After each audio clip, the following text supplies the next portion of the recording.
Hello, mathematicians. I want you to get out your math journal because we need to take some very important notes before we get into these wonderful fraction division problems. Dividing with fractions is really, really cool. It's almost opposite of what you think. So I want to build some pattern with you before we really dig in deep. And you are going to orient your math journal this way, right? Just like I see. And you're going to have maybe 3 or 4 pages of notes. We'll break it up. So let's title this first fresh page of notes. See here, dividing fractions, or I could say division. Dividing,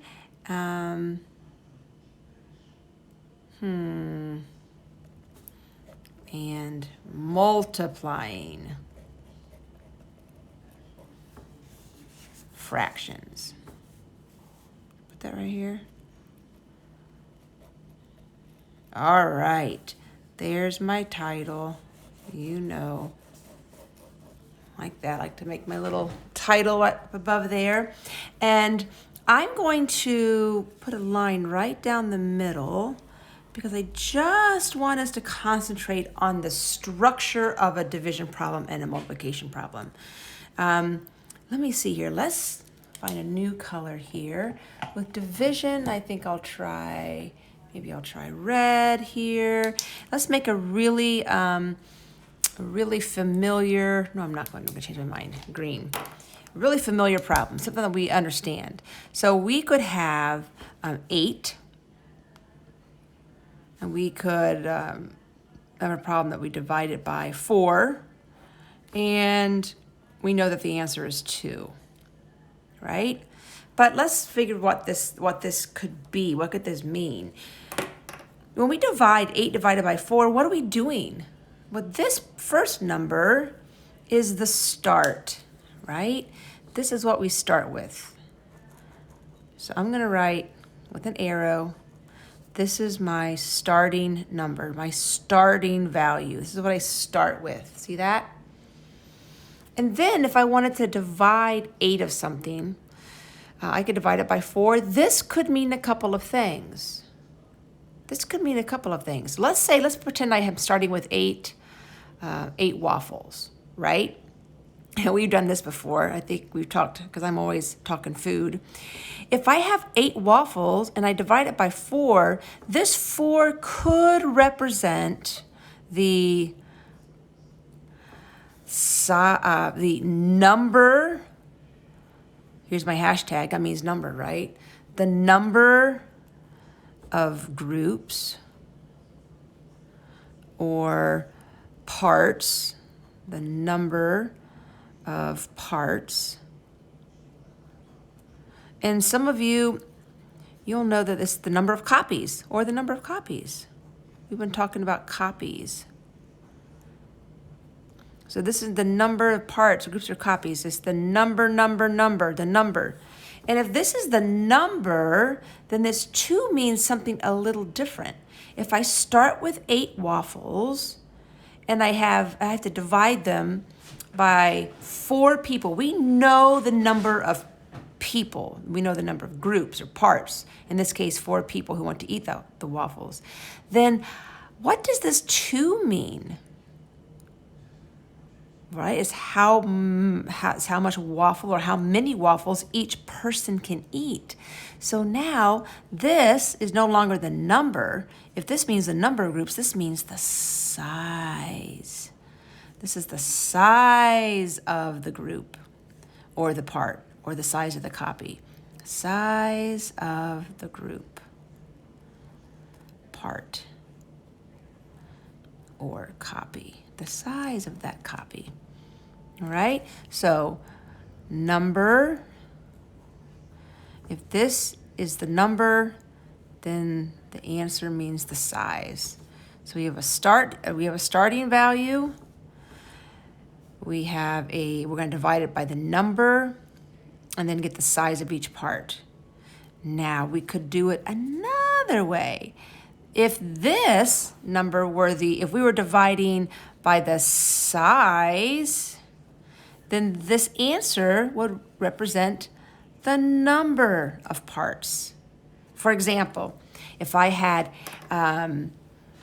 8 waffles and I wanted to put 4 waffles in a bag, because the size of my bags equaled 4 waffles, then I would want to know the number. How many bags could I make of that size?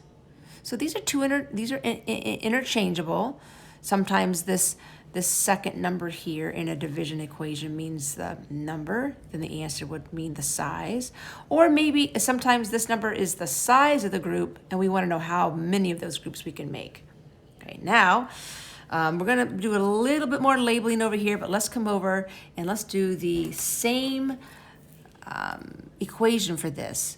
Now we can prove, right? We can prove all of this with multiplication. This is very familiar to us. Couldn't we say that 2 times 4 equals 8? Because multiplying is the opposite operation of dividing. So we're going to write 2 times 4 equals 8. Yeah? And this first number, if this were the size of the group, then I could say I have 2 cookies in a bag. This number would mean the number of parts.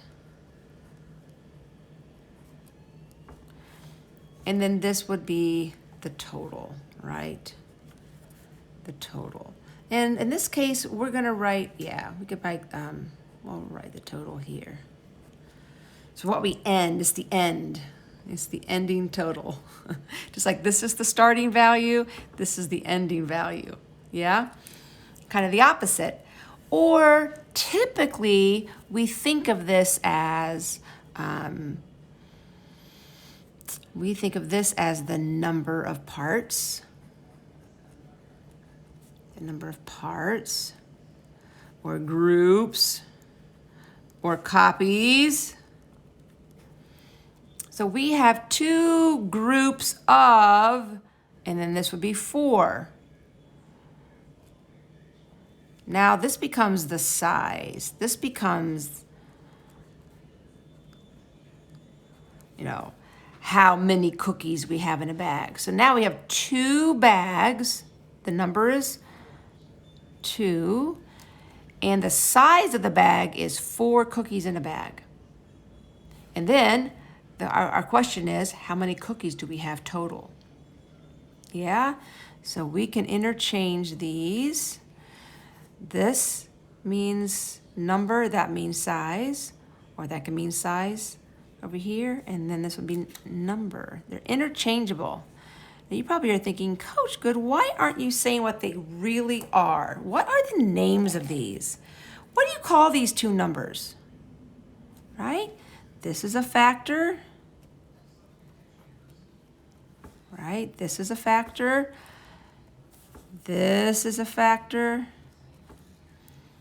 And then this would be the product. Yeah, I'm going to underline that like that. So our factor can represent, our first factor could be the size, but then our second factor would mean the number of parts, and then the product would be the solution to our multiplication, right? So, and then we can interchange it. Now, if that's the case, let's look back here. If these 2 are considered factors, we can kind of think of this answer as a factor right here. And then times this factor equals this product. You can kind of think of that as a product, right? In backward multiplication. Okay, so keep this page handy because we're going to be thinking over and over again about, with division, what we start with, and are we thinking about, do we know the number of groups? but we don't know the size of the group? Or are we going to be starting with the number and we know the size of each group, we just don't know the number of groups we can make? All right, so keep this in mind, have this handy. We're going to be referring back to this page several times.